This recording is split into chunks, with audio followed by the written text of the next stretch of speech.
Welcome, ladies and gentlemen, to another episode of the Balance Between Sports Podcast with your guy, the host of the most amount of plan, Yawa and Manila, It's your boy Da Vinci. and the Buffalo Kid. It's your boy Slide, man. We here.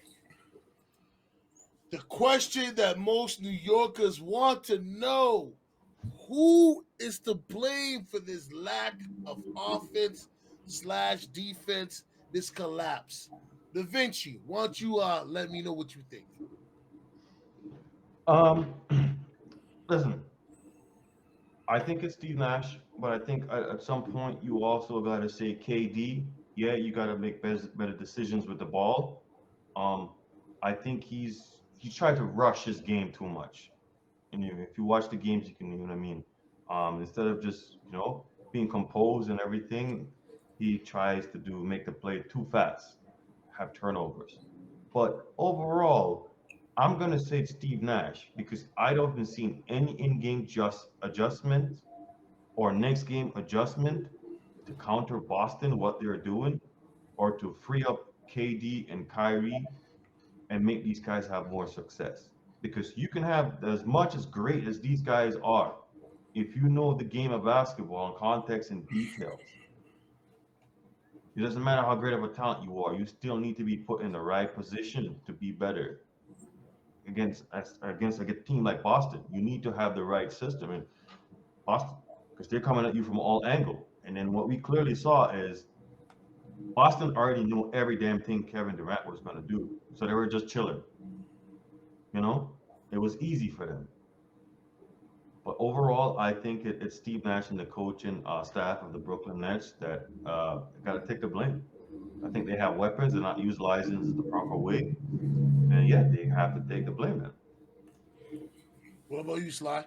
Yeah, I think. I do look at the Nets coaching staff is.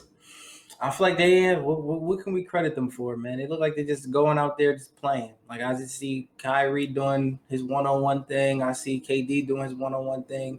But at some point, we got to look at the other side of the court. Like maybe it's not so much of what they're not doing, what the Nets are not doing, and maybe it's a little bit more what Boston is doing. Like they came in there with a legit plan. We're gonna rush blitz KD, and we're gonna put our defensive player of the year on Kyrie and make these guys work. And I mean, it's looking like it's working, man. Al Horford is like an underrated defender. Like throughout his career, like that dude, like he not gonna block a bunch of shots, but like he plays very smart team defense. Like them guys gotta like Ime Udoka, man. I listen as a coach, this dude he should have been had a head coaching job too. Like that's another story. But he came in there and he got that Boston team looking like they looking like a smart team. Like they play a smart brand of basketball, and it's really interesting to watch. And another person for Boston, I'm talking about Boston this whole time, but Peyton Pritchard, the little white dude, boy Cole, man, boy Cole. I want to see something like him on the Lakers. Like I like him, man. He ain't gonna get no burn on Boston, but man, that Peyton Pritchard is nice. But like I said, yeah, hell yeah, he made some big plays, man. But like I said, man, I do think that the Nets coaching staff has kind of underachieved. Well, man, I don't know if we even expected much from them, but they haven't done much. Like we watching them, they do the same thing. It's super predictable. But maybe we do have to give more credit to Boston and what they came in there and how they just said, boom, this is what we're gonna do. You're gonna have to beat us some other way. You're not gonna beat us playing this one-on-one ball. Mm-hmm. Okay, so I have another question for you guys. If they get swept, Steve Nash is out of there, right? We're in agreement with that? If they get swept out, yeah, I think so. Who would be the coach that you guys would want to replace him with? For me, right off the top of my head, I think a one coach perfect fit, Mark Jackson. Let's go. That's who I thought too. That's crazy. That's crazy. Because he's a defensive-minded head coach. They need their offense is sewn up. They just need some plays, some pick and rolls, all that other stuff. But defensively, they need to work as a unit. And he's not a pushover. He's not gonna let Kyrie be talking we really don't need a coach. Mark Jackson gonna check that. Like, I'm the coach, I'm running, I'm calling the shots. Like, we gonna do this. Like, they do it, and I think they need that type of coach, man, especially Kyrie. And I like Kyrie, but I think Kyrie does have his reputation might be legit as like a team. Like he has brought teams down, man. Yeah, like I hate to say it, but he kind of the morale. I hate to see that. No, listen, you're telling the truth. I asked people this before LeBron went to Cleveland. What were they? Awful. After Kyrie left and went to Boston, remember they had Isaiah played in the playoffs, right? This man busted up here, tried to get them everywhere. Kyrie comes there. He says he wants to be there. Backslides on every single player there to the media. Yeah, these guys don't know they need to follow me. Then he apologized to LeBron James. Oh, if you guys will have me, I'll stay. The minute KD said, yo, I'm leaving Golden State, it's gone.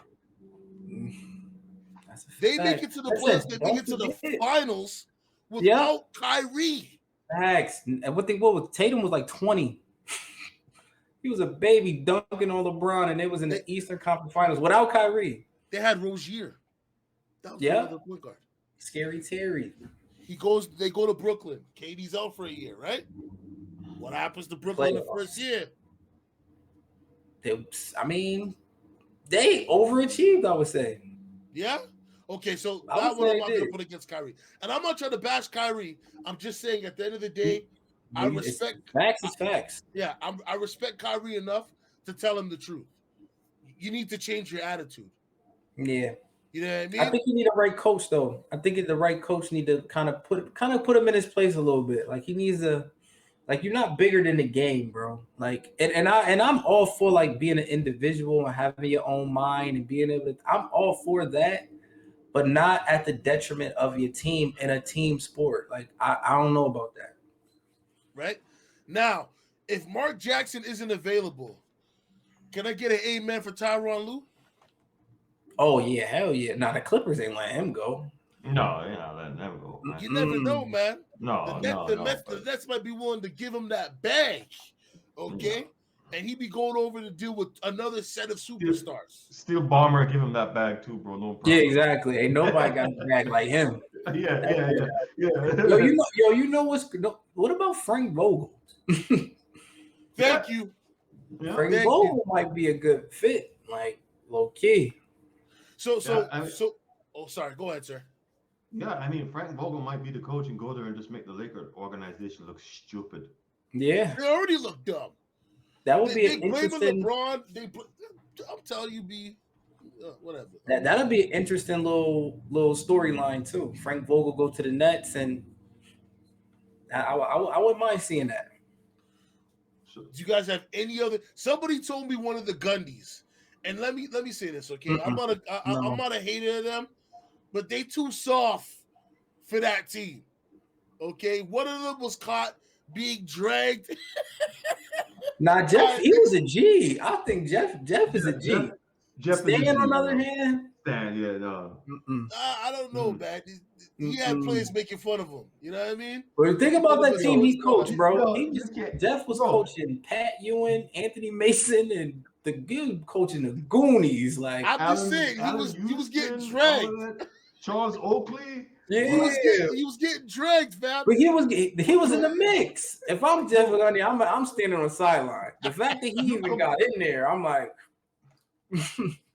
you taking away his G card, bro. He was all up in there on Alonzo Street, bro. That's a G card. I'm not taking away his G card. I'm just saying he was getting dragged, okay? Yeah. I mean, we would have got dragged too. But I wouldn't have been there. That's a fact. Would have been there. I would have been exactly. Like, hey, get him. That's why I give him points. Because I wouldn't. I'm not jumping with these big 6'10", 300. No. I'm 5'5". Yeah, no. I'm some 7-foot monster to calm Stop down. it. Especially Zoe, bro. Especially Zoe. You remember Zoe, how big that Yeah, that's a big dude, bro. So let's finish it off with this. How much of the blame are you giving to each individual, or do you want to group them? Listen, bro, I'm gonna be real with you. I think, listen, this goes back from what we have seen and we've talked about for the last 2 years or so, right? We have not seen the adjustments. If they had the right adjustments, they could have beat Milwaukee last time, right? We have not seen it. I listen. I would go down saying that they could if they had the right adjustments. I feel you. I just feel in that situation it was the injuries. Do you see what I'm saying? Like it was the injuries. Remember, they didn't have Aldridge. It was just Blake there. You know, Yeah. half of James Harden, Kyrie's out. Yeah, And they was this kicking their ass. It was kicking game, their ass, and like I think game one, they kicked the shit out the Beat the Bucks. shit out of them. Kyrie was Yeah. cooking them, bro. But you know what the Yo, Bucks did? The Bucks made adjustments. yeah, game 7, right? Game 7. Yeah. It went to game Did 7, that right? go to 6 or 7? That was 7. That was 7. You know 7? Yeah, Yeah. 7. So my thing was it went 7, and in the entire game 7, you have one player that's bricking, and he's getting picked on defense like crazy. And the entire game, nobody in your coaching staff saw that and make the adjustments for that, and it cost them, right? Because you had one guy, you had KD, just it was all on him, and this is what it's coming. It's like, bro, you need to stop the ISO ball. You need to start creating plays. And it's shocking that we have to say this about Steve Nash, a point guard that was his thing. Come on, bro. Come on. So how much blame you giving out? How much blame you giving out? I give those guys 10 and 10, Kyrie and KD. The rest goes to the coaching staff, man. What about you, Sly? Yeah, I'll probably say I'll give it 50% to the coaching staff. I would say I don't know. I just think a big chunk of it is just the strategy on Boston's end. But I don't know if I will blame KD and Kyrie so much because like they're doing what they do. Like they're the players on the court. They're both scorers and they're going up there trying to score and play defense. So I think it's half the coaching staff, and I would say half is just a good game plan by Boston. Okay, I never thought of it that way. And then once you said that, right? See, attention to detail. You said that, and I never thought of it that way. So I'm like, okay, they're players now, so there's no system in place for them. So what do they have to do? Yeah, they best. Yeah, exactly. They're reverting to what they do. Like Kyrie, what do Kyrie do besides get buckets, man? Like get buckets. I hate to say it, and I love Kyrie, but he just all he does is he's a scorer. Like at his core, I don't recall seeing too many games Kyrie having like double-digit assists or. Well, he did have like 5 steals in that. Was it in game 1? Like he had a bunch of steals in game 1, but man, Kyrie, we know what Kyrie does, man. He goes and gets buckets, and I low-key think Kyrie bullying Steve Nash into playing that brand of basketball. I mean, of course I can't prove it, but I feel like that's what it is, man. Like Kyrie's playing the game that he wants to play. Okay. For me, I have to give KD and Kyrie 25%. I'm going to do 25% to Boston's defensive scheme because, yet again, like I said, the coach, I'm not going to try to pronounce the name because I can't remember how to pronounce it. I don't want to get killed. He was coaching on the Spurs. He was with the Nets, and now he's with Boston. So he has the cheat code. Facts. Should he play with the Spurs? Right? And then the rest of it goes – I don't even care about the coaching staff. Steve Nash is holding all of that.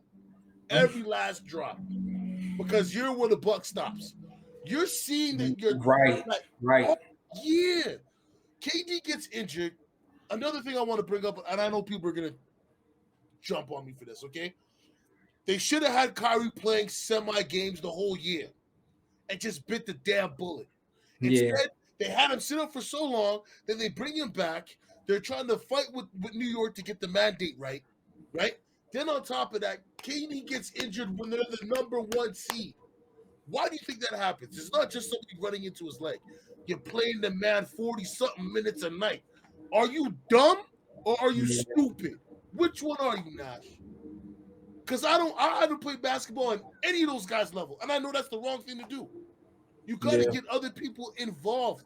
Patty Mills should be more comfortable. Dragic, all these guys during the regular season is when you test things out and see what works. And then the playoffs come and you have certain set things that you show people that you've shown people or you haven't. But with Nash and the whole staff, not even just the coaching staff, that organization from top down, doo-doo butter. What about this though? I seen earlier today they said Ben Simmons might be available for Game 4. Yeah, I think that could make a difference. You think that? Which I think that.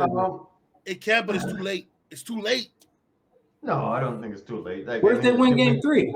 If they win game 3, which I think they're going to win, I mean, how Yeah. can you say that's too late? I think that's. How can you say that's too late? The reason why he hasn't played all year. Yeah. All year he hasn't played. You're all right. year. And offensively, I know it takes stress off of Kyrie and KD if you have a facilitator.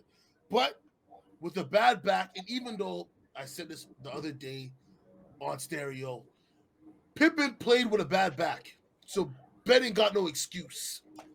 Because Pippen and them were playing in a more physical NBA. Is that fair to say? No, that's a fact. People were banging, right? But with Ben, I don't know if offensively he's ready to take over the role of being a playmaker and just knowing that that's going to be what you are. You're defending Tatum and Brown. Pardon me? What if he just go in there and just play like a Bruce Bowen role and just guard Tatum? And then that leaves KD, like, his defense responsibilities are lessened now. Now he could just go out there and just offensively do his thing. Like, what if that's his role when he comes back? That should be his role. Yeah, that's what I think too. Like, he should just go out there and literally just face guard Tatum. Yeah. What do you think, Navinch? Well, listen, I think Ben Simmons don't need to change anything. The way he was playing in Philadelphia, he would do amazing in Brooklyn, just the way he was playing. I just think, like, just shoot a little bit more, just drive a little bit more. That's all. But if him's playing and he's healthy, it opens, because that's another guy who can bring up the ball. Yeah. Right? He's big. He can bring up the ball. You can't steal it from him that easy. You can't do any of that stuff. And yet again, that's another guy giving you size and rebounds that they need, right? Which they're getting killed on. Yeah. But for me is, if this is a long run team between Kevin Durant and Kyrie Irving, I say don't bring him back, leave him alone. It's okay. Wherever you go this season and whatever you get, that's cool. Because if they lose, I'm not overreacting like people, because these guys have to go through, they have never had the full good damn season yet. Right? Facts. So I'm not going to overreact with that. So if that's what's going to be, and then let's go. Save it for next year. Nah, you're right. Come back. If you're going to switch coach, then switch coach. But keep those 3 players. I wouldn't rush them to come back. Yeah, I think that's what KD was saying too. KD was like, "Listen, we all gonna be back next year. We all under contract, so this year is not a make or break year for us." Like, and I was like, I didn't even think about it like that, but he's right. Like, it's not like if they don't win this year, it's nah. All of them guys in their prime. They'll all be back next year, and Ben Simmons will be 100%. So, but that's the media. And the media will make it seem like, oh, that's the biggest failure, right? Yeah. But like you said, those guys are gonna all be back, and guess what? Off season is coming. Free agents are coming. I mean, come on. Well, we gotta hope that mandate doesn't get switched back either.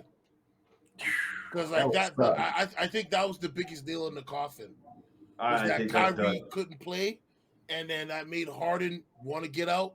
Yeah. And then now we got Ben there, but at the same time, Ben hasn't had an opportunity to play with these guys because Philly didn't want to trade him right away, and Harden didn't want to make it seem like he wanted out of Brooklyn until he knew for sure that Kyrie couldn't get the mandate thing fixed. Because you have to think about it, right? He really didn't start complaining until like closer to the deadline. At first he was playing, and then there was like 5 games where this guy just played like ass, and it was on purpose. Like, I missed the shot, you go play defense. Yeah, I thought the same thing at first. When he first got, I mean, that first week, I think Philly played good, but he kind of Harden struggled a little bit too. I don't know. I think Harden might be. You think either like could be an injury or is he losing a step? Yeah, honestly, the hamstring. Bro, I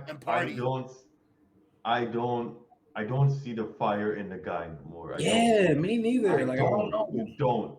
You don't. You see this guy, he was back when he was in there Houston. He's cooking and you can see the fire in him. Unstoppable. He don't look unstoppable no more. I'll say that. No. That's true. But anyways, you guys done? You guys good? All right. So it's your boy, the host of the most, the man, the plan, Yawa King ECG and Manila. Your boy Navinci, starve the ego, feed the soul. And the Buffalo Kid. It's your boy Sly, man. Buffalo shit, man. Stand up.